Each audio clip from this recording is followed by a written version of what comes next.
রাস্তায় নামুন। আমাদের দেশ শেষ করে দিছে, আমাদের কিচ্ছু নাই, আমাদের সব সর্বশান্ত করে দিছে ভাই, আমাদের কিচ্ছু নাই ভাই, আমাদের সব সর্বশান্ত করে দিছে। ভাইয়েরা আমার, আপনাকে এখনো সময় আছে, আপনারা দেশের মানুষ, আপনারা দেশে নামুন। দেশ বাঁচান, দেশ বাঁচান, দেশ রক্ষা করুন, দেশ রক্ষা করুন, দেশ বাঁচান। আমাদের আগের সরকার দেশে আনুন। আমরা চাই আগের সরকার দেশে আইসা আমাদের ভালোবাসা পরিপূর্ণ করে দেখ। আমরা আগের সরকার অনেক ভালো ছিল, আমরা আগের সরকার চাই। ভাইয়েরা আমার, আসসালামু আলাইকুম দর্শক, খুবই গুরুত্বপূর্ণ আবারও একটা ভিডিও নিয়ে হাজির হয়েছি। দর্শক, আবারও দেশে ভয়ঙ্কর রূপ নিয়ে দেশে আসছেন সাবেক প্রধানমন্ত্রী শেখ হাসিনা। আওয়ামী লীগ আবারও ক্ষমতায় ফিরে আসবেন, আওয়ামী লীগকে চাচ্ছেন জনগণ, কারণ এতটা ভয়াবহ পরিস্থিতি এর শিকার হতে পারছেন না জনগণ। একজন রিক্সাওয়ালা চাচা কি বললেন সেই কথা শুনলে আপনারা অবাক হয়ে যাবেন। সম্পূর্ণ ভিডিওটা দেখুন, কথা না বাড়িয়ে চলুন দেখে আসি সেই সম্পূর্ণ ভিডিওটি। নামুন, আপনারা রাস্তায় নামুন। আমাদের দেশ শেষ করে দিছে, আমাদের কিচ্ছু নাই, আমাদের সব সর্বশান্ত করে দিছে ভাই, আমাদের কিচ্ছু নাই ভাই, আমাদের সব সর্বশান্ত করে দিছে। ভাইয়েরা আমার, আপনাকে এখনো সময় আছে, আপনারা দেশের মানুষ, আপনারা দেশে নামুন। দেশ বাঁচান, দেশ বাঁচান, দেশ রক্ষা করুন, দেশ রক্ষা করুন, দেশ বাঁচান। আমাদের আগের সরকার দেশে আনুন। আমরা চাই আগের সরকার দেশে আইসা আমাদের ভালোবাসা পরিপূর্ণ করে দেখ। আমরা আগের সরকার অনেক ভালো ছিল, আমরা আগের সরকার চাই। ভাইয়েরা আমার,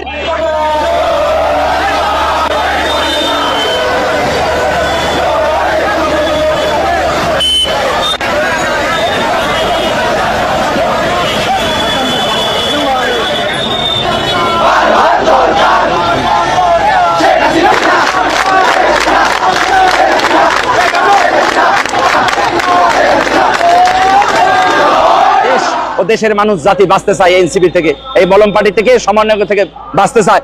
এদের বাংলা মানুষ আর দেখতে চায় না। হাসিব মাহবুব, তোমার বাবারে দেখা যায় কি সুন্দর দাড়ি, কি সুন্দর পাকা দাড়ি, নামাজি পড়ে। তোমার বাপে যে এত ইন্টারন্যাশনাল ভণ্ড প্রতারক, এগুলা কিন্তু মেয়া তুমি কি সুন্দর সিপে সিপে কথা কও, মিডিয়া কথা কও। হ্যাঁ, তোমার বাপের একটা ইন্টারন্যাশনাল, এই বেটা বাপের বেটা সাদাবাজের একটা লাইসেন্স দিয়ে দিয়েছো সাদাবাজ করার লইগা।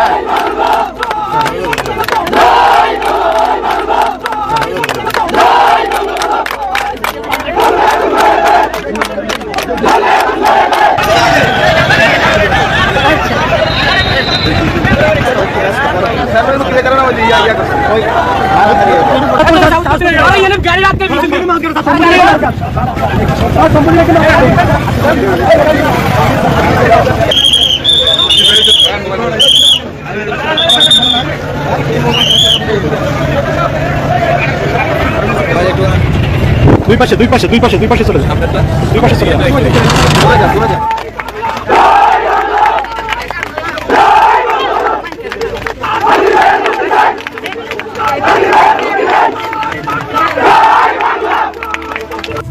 নমস্কার, আমি তরুণ ঘোষ।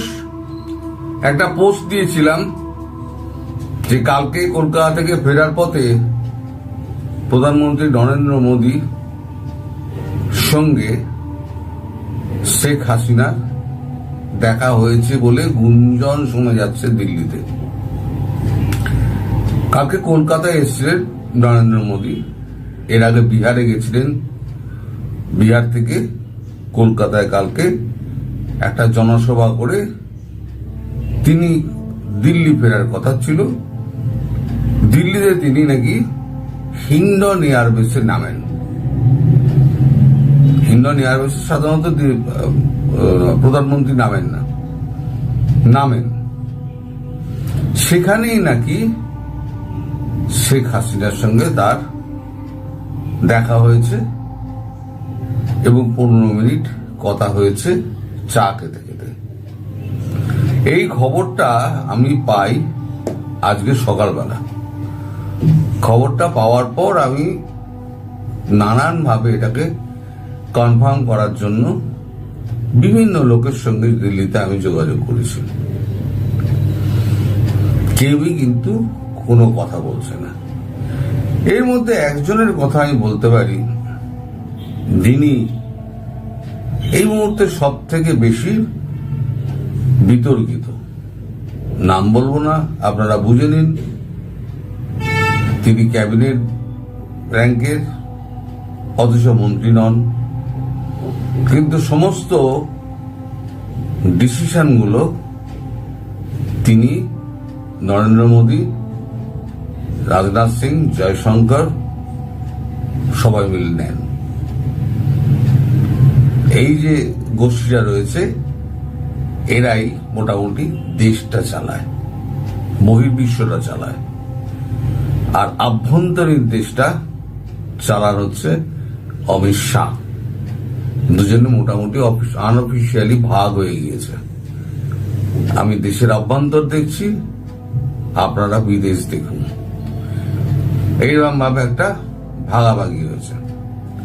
তা তাকে যখন আমি ফোন করি তিনি তখন হ্যাঁও বলেন না, নাও বলেন না।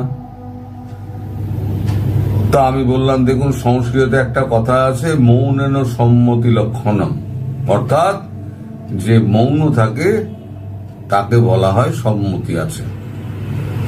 আমি কি সে ব্যাপারে ধরে নিতে পারি সেটাই? উনি বলেন, দেখো এই ব্যাপারটা হচ্ছে এত সেন্সিটিভ ইস্যু, এখন এই ব্যাপারটা যদি আমার নামটা জড়িয়ে পড়ে তাহলে বাংলাদেশে একটা রাজনৈতিক ভূচাল হয়ে যাবে, মানে ভূমিকম্প হয়ে যাবে। ফলে আমি এটা নিয়ে হ্যাঁও বলবো না, নাও বলবো না। তবে হ্যাঁ, এই খবরটা সত্যি, কালকে উনি হিন্ডান এয়ারবেসেই নেমেছিলেন।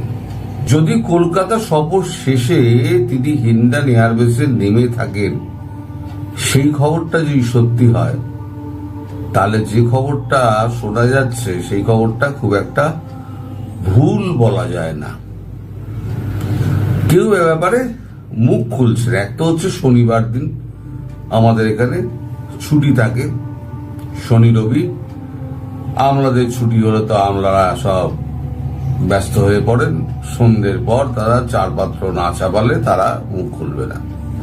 কিন্তু আমাকে তো আসসালামু আলাইকুম দর্শক, আপনারা তো সম্পূর্ণ ভিডিওটা দেখলেন। দর্শক, ভিডিওটা কেমন লেগেছে, ভিডিও সম্বন্ধে অবশ্যই আপনাদের মহামূল্যবান মতামত কমেন্ট বক্সে জানিয়ে যাবেন। এমনকি এই ভিডিওতে যে চাঞ্চল্যকর তথ্যগুলো, সেই তথ্যগুলো অত্যন্ত গুরুত্বপূর্ণ, খুব রহস্যিকার সেই ভিডিওটা আপনাদের মধ্যে তুলে ধরেছি। দর্শক, ভিডিওতে দেখানো হয়েছে যে এক চাচা কিভাবে তার নিজের এই রিকশায় বসে আওয়ামী লীগকে সমর্থন দিচ্ছেন, যে আওয়ামী লীগ আবারও দেশে আসুক, দেশে আসলে তাদের এই রোজগার ইনকাম সব ভালো হবে, কারণ এখন বর্তমানে তাদের খাবার মতো কোনো টাকা নেই। বিভিন্ন অজুহাত দেখিয়ে আবারও আওয়ামী লীগকে দেশে আনছেন এবং ভয়ঙ্কর রূপে আবারও দেশে আসবেন আওয়ামী লীগ। এসব ভিডিও আপনার মাঝে উপস্থাপন করেছি। ভিডিওটি ভালো লাগলে লাইক কমেন্ট শেয়ার করে দেবেন। ভালো থাকবেন, সুস্থ থাকবেন, দেখা হবে পরবর্তী ভিডিওতে।